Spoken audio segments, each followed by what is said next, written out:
Hi, I'm Matt Robbins. I'm a former business reporter for Bloomberg, Reuters and The Independent, and I now teach for the Thomson Reuters Foundation. Who are they? You can't start a story about a company without having what you call a scope and size, which is a clear explanation to your readers as to who they are. Who is Apple? Is it Apple, the company that produced the records for the Beatles? Is it Apple, the biggest maker of computers? Whatever you do, when you introduce the company, make sure you say who they are. That's the first step in your story. Who owns the business you're writing about? If you're doing a business about Vodafone Italia, for example, you want to make sure you mention that they're owned by Vodafone, the UK listed company, which is one of the world's biggest operators. By doing that, you'll bring in more people who are interested in reading the story, and it'll be recognized in more countries. Secondly, from an investing point of view, the upper company tends to own the shares, or tends to have shares listed. So you will have much more impact on markets through your story if you remember to always mention the company at the top of the tree.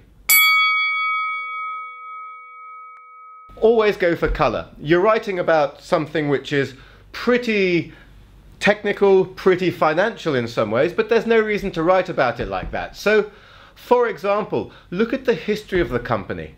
Does it have a colorful founder? Does it have some good anecdotes about how it started trading? Focus on the important number. Try not to lose your readers by throwing 10 or 20 numbers at them in the first 4 paragraphs of your story. More often than not, on any particular statement from a company, one number is more important than the others. For example, when you're looking at profits or annual results for a company, net income, that's the number just above dividends on the profit and loss account, tends to be the most important number. So just lead with that one number. Companies often write their statements in a language which is not really English. It's called business jargon. It's the company version of legalese. They tend to use words like solutions when describing what they do. We provide industrial solutions. Words like that. Keep them out of your copy. Don't write your articles the same way a company writes its press release. Go for plain English. A company that delivers networking solutions to give customers access to the internet, as it would say, in your story is an internet service provider. Don't forget, half of writing business is, as well as getting the story, it's also just a translation job.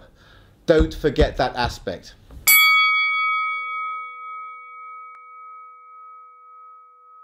It's important to be fast when you're covering finance. Again, more often than not, when you're not writing a feature, when you're covering news, a lot of money is made or lost on everything you send out.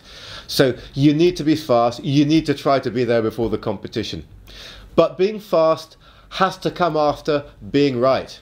I remember, for example, when I was starting off as a journalist, one of my colleagues for one of the major news organizations managed to send out the wrong snap about an interest rate decision, because he was rushing too much. Again, this is the biggest snap you're going to send out every month. There's a huge amount of glory for getting it out there first. But in the end, all he had to deal with was a huge amount of shame and guilt for having got the wrong one out. So again, always relax, think, and then write.